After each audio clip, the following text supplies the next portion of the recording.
Hello and welcome to Backyard Food Guide. The topic today is how to grow your own edamame. Edamame is a soybean in pods, and typically you eat them in Japanese restaurants as an appetizer. They're super healthy, and my family really loves the smooth, buttery taste of edamame beans. Soybeans have a long history of cultivation going back to 5000 BC in Asia. It is an excellent, healthy, whole food that is high in protein, fiber, iron, phosphorus, magnesium, zinc, vitamins B6 and K.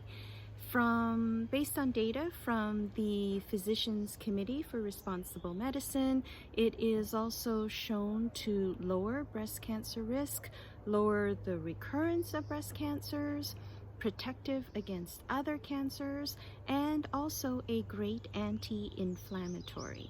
So it's a good idea to favor either the whole soy or the minimally processed soy, such as edamame, tempeh, tofu, and soy milk. So the bean that I've chosen is the Tohya soybean, which is a really nice one for edamame. And what you want to do is to make sure that the soil is warm enough so that you could direct sow the seeds. The soya plants tend not to transplant very well, so it's a good idea to wait until it's warm enough. And you're going to need full sun in order to plant this one. You don't want to pre-soak the seeds, obviously. You want to put them right into the soil, and you want to plant them about 1 to 2 inches deep, and in your row, probably 2 to 4 inches apart. And then if you're going to do more than one row, then give the rows about a 2 feet distance in order for them to grow into bushes. So the seeds germinate in 1 to 2 weeks, and when the seedlings are about 4 inches tall, then what you're going to want to do is to thin them out to approximately 6 inches apart. So it's a good idea to mulch the soil because you do want to keep them relatively moist and well watered. And certainly you want to absolutely make sure that they don't dry out when the first flowers and pods appear.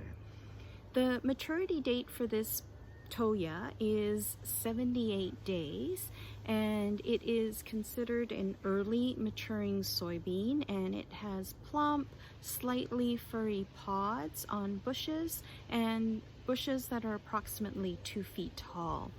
The pods are ready to be picked when they're about 2 to 3 inches long and have approximately 3 beans in each pod. They will be ready when they're bright green and plump. The pod should be harvested right away because edamame tends to come all at once. So it's a good idea to perhaps succession sow this plant so that you're not inundated with beans. However, if that happens, these beans actually freeze quite well, and I'll talk about the simple technique for doing that later on in this video. So an added bonus is that the beans serve as a nitrogen fixer in the soil. So like all beans, this will do the same thing. In terms of making edamame, it is super easy to do, and it's really just a simple blanching process. You don't want to eat these completely raw, but the quick blanching will make it a very nice, crispy food to have. What you want to do is to boil approximately 6 cups of water, and once it's boiling, then you can add about 2 cups of pods and boil for just 5 to 6 minutes. And the pod should be tender and the beans should slip easily out of the pods.